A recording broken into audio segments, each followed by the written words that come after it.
Division of powers. Indian கான்ஸ்டிடியூஷன்ல federalistic feature கீழே இந்த டிவிஷன் ஆஃப் பவர் இருக்கு. ஸோ டிவிஷன் ஆஃப் பவர்னா என்ன?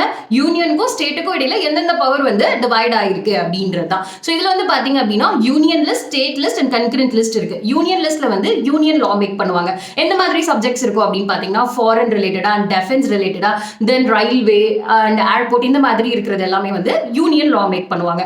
அதுவே ஸ்டேட் லிஸ்ட்ல ஸ்டேட்டுக்கு சம்பந்தமான விஷயங்கள், அக்ரிகல்ச்சர், லா அண்ட் ஆர்டர், இந்த மாதிரி விஷயங்கள் எல்லாமே ஸ்டேட் சப்ஜெக்ட்ல இருக்கும். அதுக்கு வந்து ஸ்டேட் லா மேக் பண்ணுவாங்க. தென் கன்கரண்ட் லிஸ்ட். கன்கரண்ட் லிஸ்ட் அப்படின்றதுமே ரெண்டு பேருமே லா மேக் பண்ண முடியும். யூனியனும் லா மேக் பண்ணலாம், ஸ்டேட்டும் லா மேக் பண்ணலாம். பட் ரெண்டு பேரோட லாலையும் கான்ஃபிளிக்ட் வந்துச்சு அப்படின்னா maximum of the time union law தான் ப்ரொவைட் ஆகும். ஃபார் எக்ஸாம்பிள் எஜுகேஷன் வந்து கன்கரண்ட் லிஸ்ட்ல இருக்கு. ஸோ இப்போ நீட் எடுத்துக்கோங்க, யூனியனோட லா தானே ப்ரொவைட் ஆகுது, ஸ்டேட்டோட லா இன்ன வரைக்கும் வந்து ப்ரொவைட் ஆக முடியல இல்லையா?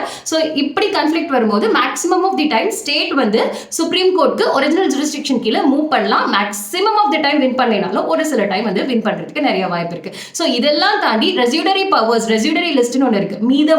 மீதமுள்ள விஷயங்கள் எல்லாத்துக்குமே. ஸோ அப்போ சைபர் இதெல்லாம் இருந்திருக்காது இல்லையா, இப்போ இருக்கு இல்லையா? ஸோ அந்த மிச்சமா இருக்கிற விஷயங்கள் எல்லாம், இப்போ ஆட் பண்ற விஷயங்கள் எல்லாமே வந்துட்டு அதுல யூனியன் வந்து லா மேக் பண்ணுவாங்க. அக்கார்டிங்லி யூனியன் டிவைட் பண்ணி அதை கொடுப்பாங்க.